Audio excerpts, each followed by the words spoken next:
The FDA conference call went silent when I mentioned the words industrial espionage. On the screen, 8 faces from the Center for Drug Evaluation and Research stared back at me like I'd just told them the building was on fire. Dr. Patricia Brennan, the lead reviewer for our NDA application, spoke first, her voice carefully neutral. "Mr. Garrison, are you telling us that proprietary clinical trial data from Garrison Therapeutics has been compromised?"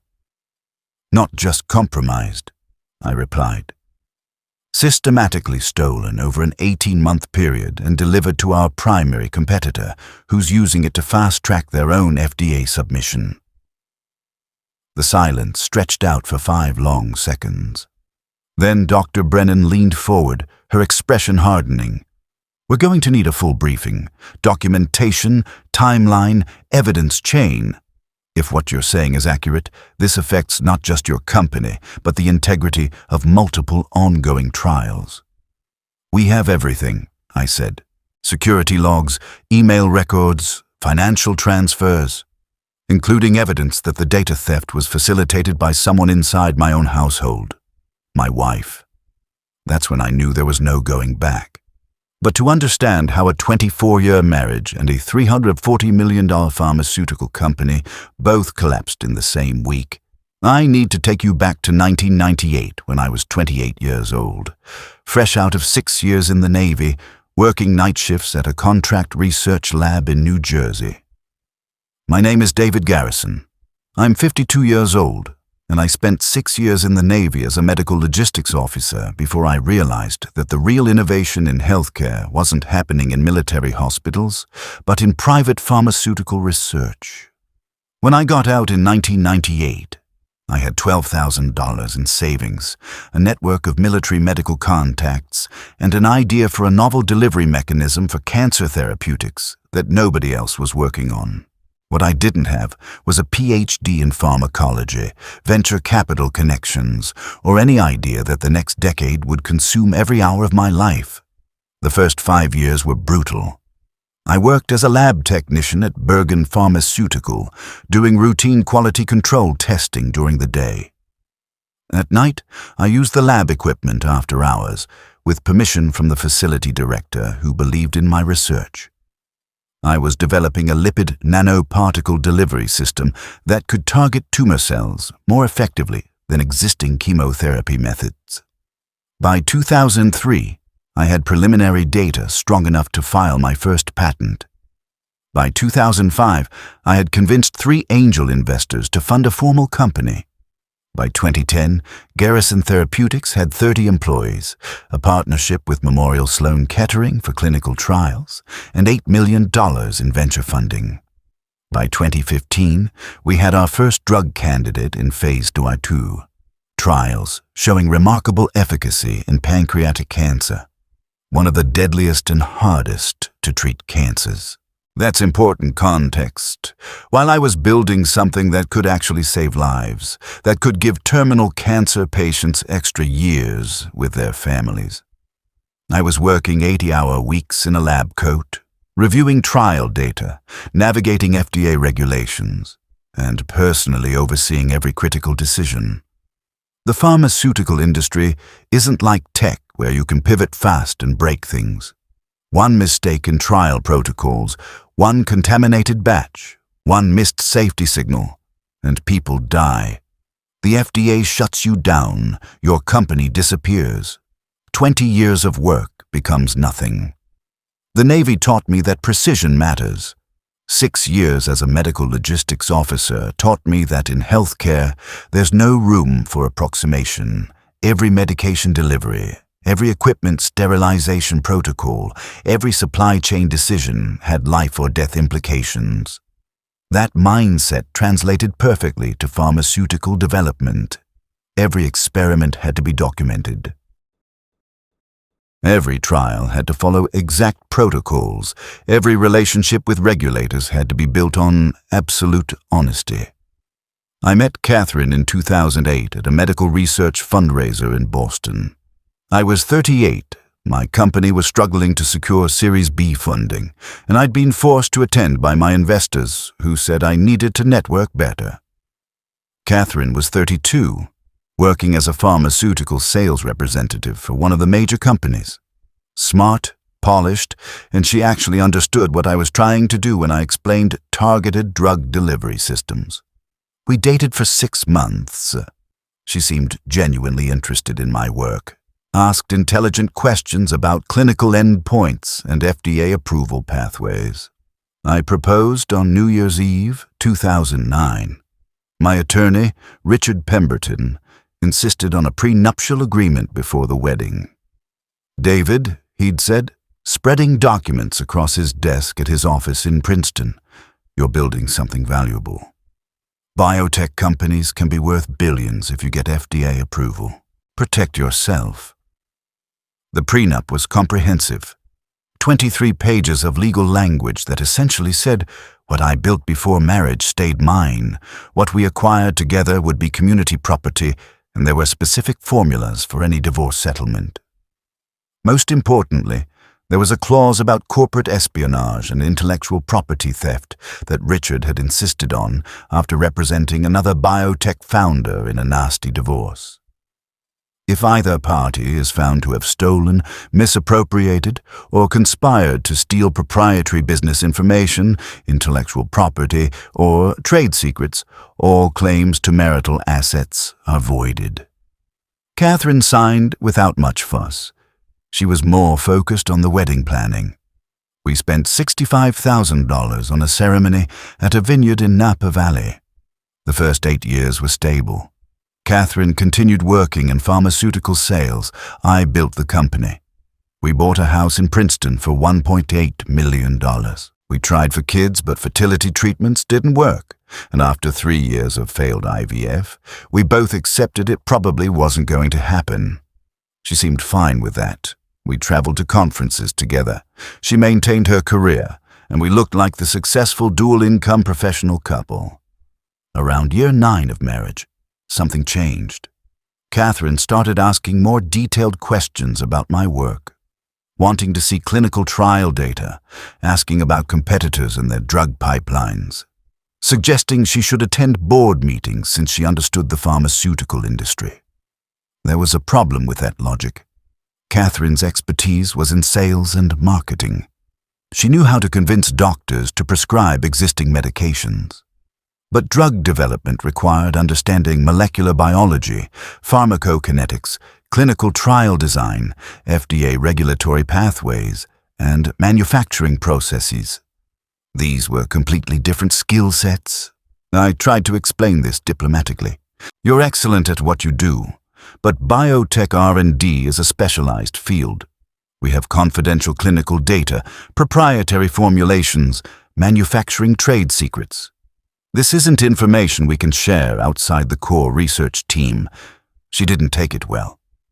So you don't trust your own wife? It's not about trust. It's about regulatory compliance, investor agreements, and FDA requirements. We have legal obligations to protect proprietary data. The arguments escalated. She accused me of shutting her out. I pointed out that she'd never shown interest in the technical side until we entered phase 3 trials, and the company valuation hit $200 million. The real answer came 6 months ago when our head of IT security, Frank Morrison, knocked on my office door at 7 p.m. looking pale. "We have a problem," Frank said, closing the door behind him. "Someone's been accessing the shared drive folders for the phase 3 trial data, files that should only be accessible to the clinical team." I pulled up the security logs on my computer. The unauthorized access was coming from an account belonging to Dr. Trevor Hastings, our 31-year-old research scientist who joined the company 2 years ago from Stanford with impressive credentials in oncology research. How many times? 47 separate occasions over the past 6 months. Always after business hours, always downloading complete data sets. Clinical protocols, safety reports, efficacy data, manufacturing specifications. Everything someone would need to replicate our entire drug development program. I felt cold. Trevor was smart ambitious, and had access to sensitive research because he was working on formulation optimization. But there was no legitimate reason for him to be downloading complete trial datasets to his personal account. "Pull his email records," I said. Frank hesitated. "That requires—" "I know what it requires. This is potential industrial espionage. I'm authorizing it. Do it now." Do it. What Frank found over the next 3 hours changed everything. Trevor had been communicating with executives at Apex Pharmaceutical, our primary competitor in the pancreatic cancer treatment space.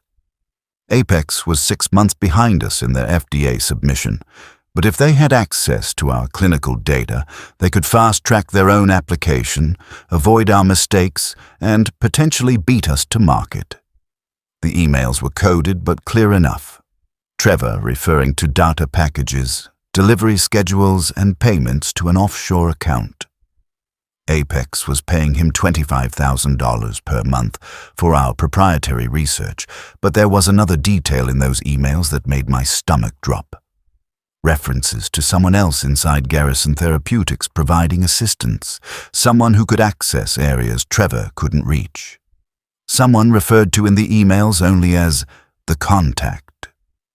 I spent that entire night with Frank going through security logs, access records, and surveillance footage. At 3 a.m. we found it. My wife, Catherine, using the visitor credentials I'd given her for company events, accessing my office after hours when she claimed to be having dinner with friends. Security footage showed her at my desk, using my computer, photographing documents on my desk with her phone. The timestamps matched perfectly with Trevor's data downloads.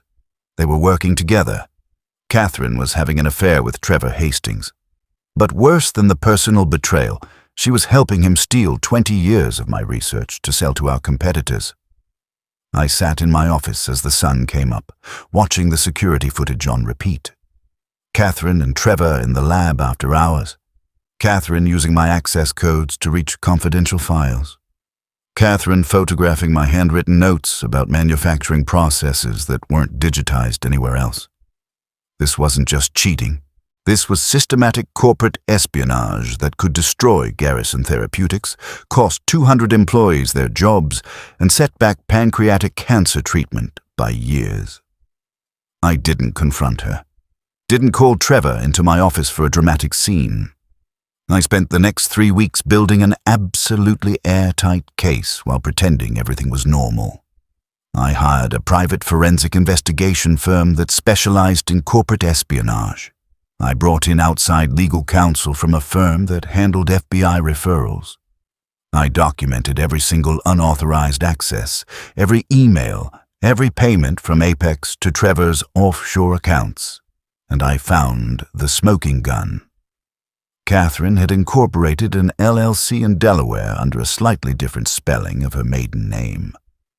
That LLC had received 2 wire transfers totaling $75,000 from a consulting firm that was a known front for Apex Pharmaceutical.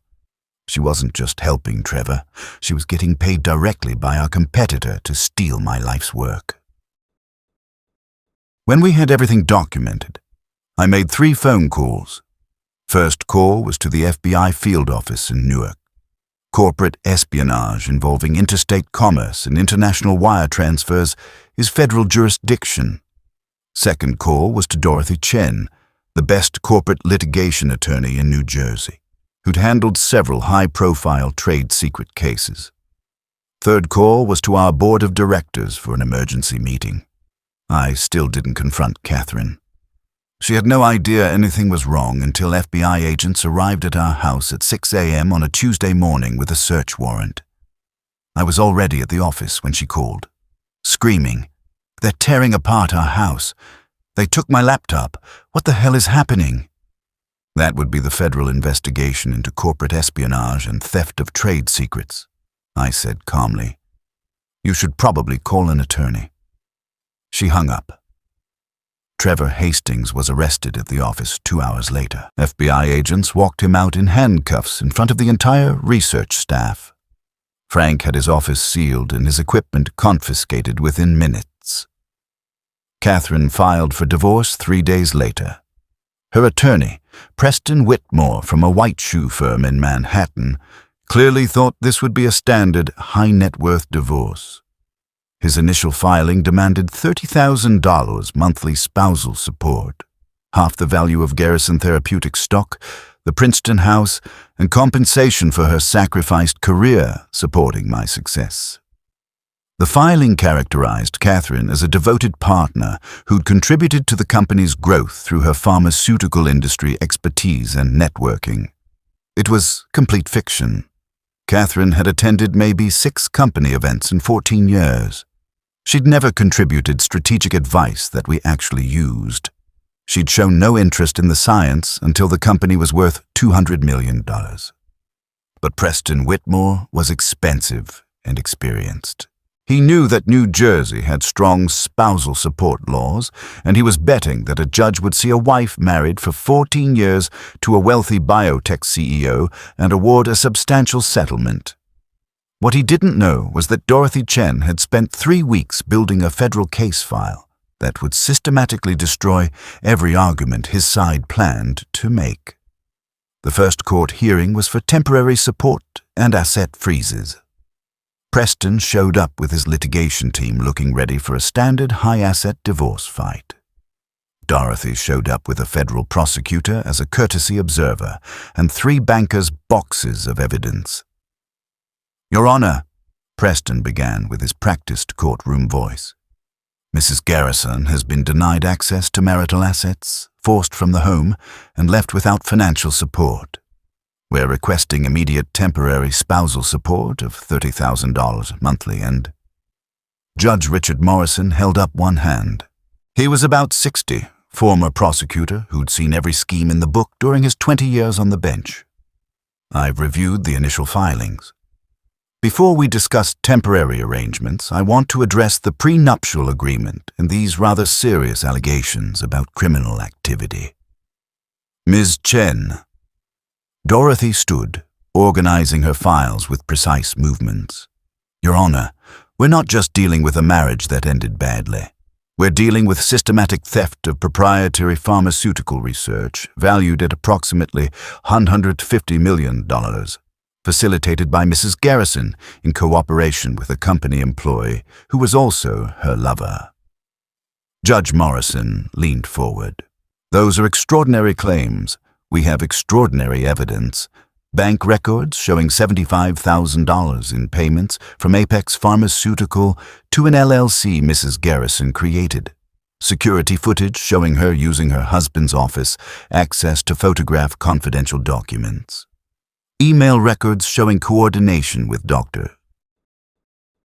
Trevor Hastings, who's currently under federal indictment for trade secret theft, and documentation that this theft has jeopardized FDA approval for a cancer treatment that could save thousands of lives annually." The courtroom went completely silent. Preston's confident expression evaporated. Catherine grabbed his arm, whispering urgently, but he was staring at the evidence boxes like they contained bombs. "Your Honor," Preston tried, "we've had no opportunity to review." "You've had the prenuptial agreement since before you filed," Judge Morrison said coldly. "Did you read Section 6.2? Preston frantically flipped through his copy. His face went white. Read it aloud for the record. Preston's voice shook slightly. "If either party is found to have engaged in theft, fraud, or conspiracy to misappropriate proprietary business information, trade secrets, or intellectual property belonging to the other party's business interests, all provisions for property division and spousal support are rendered void. The party engaging in such conduct forfeits all claims to marital assets and becomes liable for all legal fees, damages, and costs incurred by the other party." Judge Morrison nodded. "Ms. Chen, you're prepared to prove these allegations?" "We are, Your Honor. We have testimony from FBI agents, forensic digital evidence, financial records, and security footage. The federal prosecutor's office has already filed criminal charges against Dr. Hastings, Mrs. Garrison is cooperating with their investigation under the advice of her criminal defense attorney. The word criminal defense attorney hung in the air like a gunshot. Motion for temporary support is denied, Judge Morrison said. Mrs. Garrison's access to marital assets is suspended pending resolution of the criminal investigation. If Ms. Chen's evidence proves accurate, Section 6.2 of the prenuptial agreement will be enforced in full. Preston tried to salvage something. Your Honor, even if there was misconduct, surely some provision for basic support. She's under federal investigation for stealing $150 million worth of pharmaceutical research. Judge Morrison interrupted. Her immediate concern should be avoiding prison time, not alimony. Case continued pending criminal proceedings. Over the next 8 weeks, everything collapsed for Catherine and Trevor simultaneously. The FBI investigation moved fast because the evidence was overwhelming. Trevor had left digital fingerprints everywhere. He'd been sloppy, probably because he'd gotten away with it for so long. He'd downloaded files to personal devices, used his work email to coordinate with Apex contacts, and deposited payments to accounts with his name attached. Amateur hour for a guy with a PhD from Stanford. He took a plea deal. Agreed to testify against Apex pharmaceutical executives in exchange for 18 months in federal prison and a lifetime ban from working in pharmaceutical research. His career was over. He'd never work in biotech again. Catherine's situation was more complicated. Her criminal defense attorney managed to argue that she'd been manipulated by Trevor and wasn't fully aware of the scope of the espionage. The prosecutor didn't buy it completely, but they offered a deal. No prison time if she provided complete testimony against Apex and paid a $50,000 fine for conspiracy charges. She took it. But the criminal plea deal destroyed her divorce case. Preston Whitmore withdrew as her attorney the day after she pled guilty to conspiracy to commit theft of trade secrets. His firm issued a statement saying they'd been misled about the facts. Catherine had to hire a public defender for the final divorce hearing. The divorce hearing 3 months later lasted exactly 45 minutes. Dorothy presented the prenuptial agreement, the criminal plea deal, the FBI evidence, and financial documentation showing $75,000 in payments Catherine had received. Your Honor, Dorothy said in conclusion, Mrs. Garrison didn't just violate her marriage vows. She committed federal crimes to steal her husband's life's work and sell it to competitors. Section 6.2 of the prenuptial agreement is explicit about the consequences. Judge Morrison barely needed to review the evidence. He'd seen the criminal plea deal. That was enough. Mrs. Garrison receives no spousal support, no property division, and is ordered to pay all legal fees incurred by Mr. Garrison in both the criminal investigation and divorce proceedings. Total legal fees and investigation costs, Dorothy noted helpfully, are $680,000. Catherine walked out of that courtroom with nothing. No house, no settlement, no support, and a debt she'd be paying off for the next 20 years on whatever salary she could earn with a criminal record. But the real devastation was still coming. Apex Pharmaceutical, the competitor that had paid for our stolen research, was facing federal charges for trade secret theft. The FBI had executed search warrants on their headquarters and found extensive evidence that they'd been incorporating our proprietary data into their own FDA submission. The FDA suspended Apex's NDA review immediately. That's when everything changed for Garrison Therapeutics. See, what Catherine and Trevor didn't understand was that by stealing our data, they'd contaminated Apex's entire drug development program. The FDA couldn't approve a drug that was based on stolen research. It violated scientific integrity principles and potentially put patients at risk. Apex's pancreatic cancer drug, which would have been our primary competition, was dead. Their FDA application was withdrawn. Their stock price collapsed by 73% in 2 days. Their CEO resigned. The company was facing billions in potential liability from investors and patients who'd been counting on their drug reaching market. Meanwhile, Garrison Therapeutics was the only company with a pancreatic cancer treatment in phase 3. Trials with clean data and FDA approval on track. Our stock price tripled when the news broke about Apex's contamination. Investors who'd been hesitant suddenly wanted in. Our market valuation went from $200 million to $620 million in 6 weeks. The board called an emergency meeting 1 week after Apex collapsed. I walked into our conference room to find all 8 board members already seated, including our lead venture capital investor, Patricia Brennan, and 2 representatives from potential acquisition targets. "David," Patricia said without preamble, "we need to talk about the future of this company.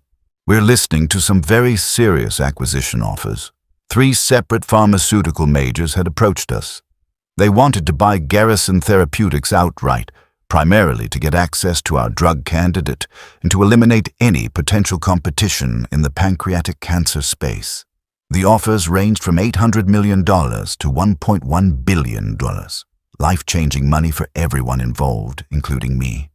My equity stake would be worth approximately $385 million after taxes in the highest offer. But Patricia was watching me carefully. "The question is whether you want to sell, or whether you want to take this company through FDA approval and build something bigger." I'd spent 24 years building Garrison Therapeutics. I'd given up marriage, personal life, and countless hours to develop a treatment that could save lives. The buyout offers were tempting.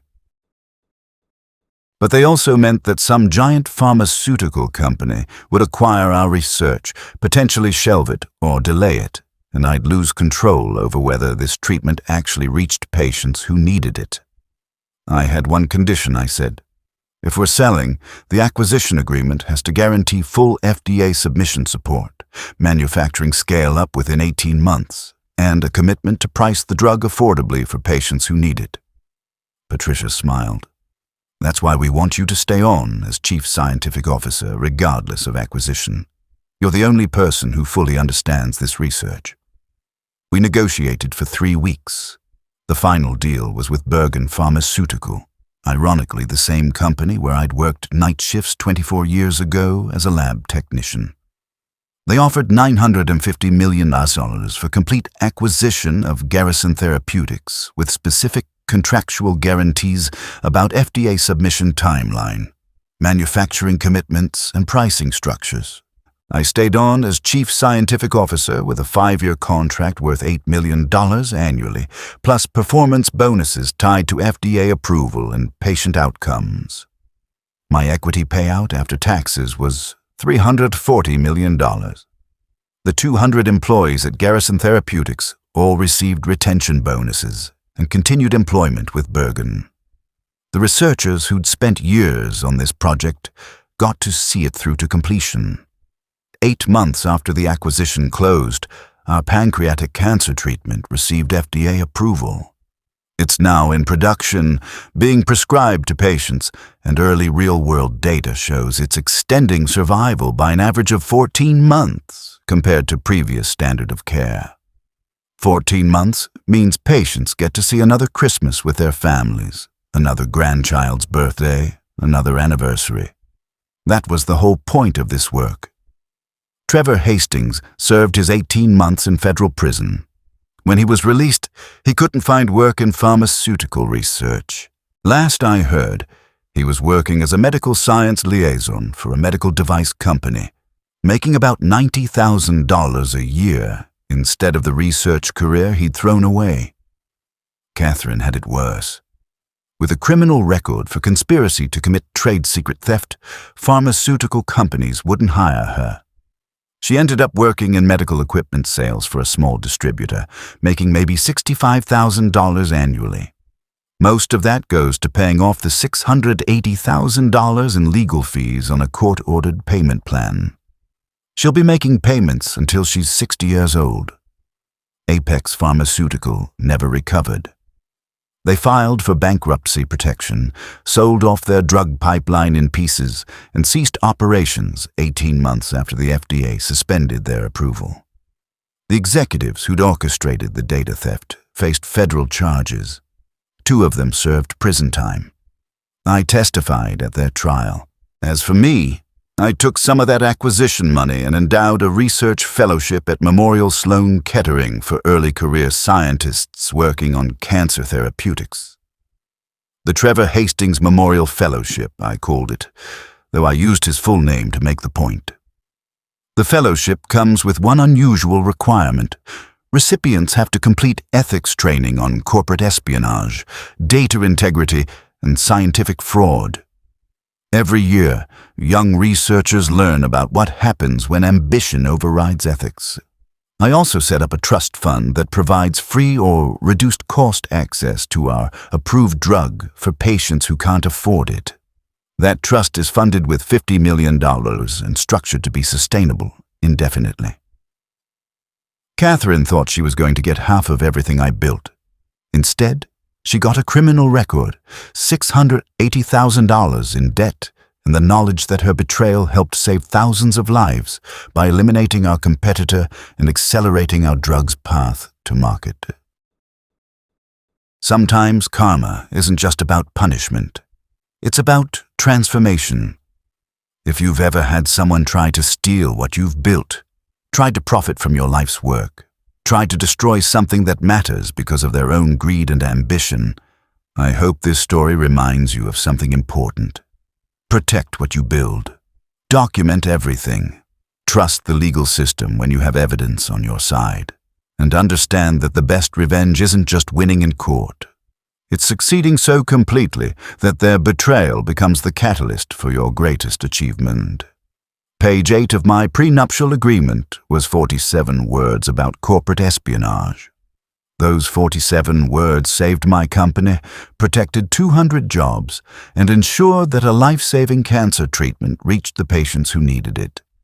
Catherine gambled that I wouldn't discover her theft, that I'd be too conflict-averse to pursue federal charges, that I'd settle quietly to avoid embarrassment.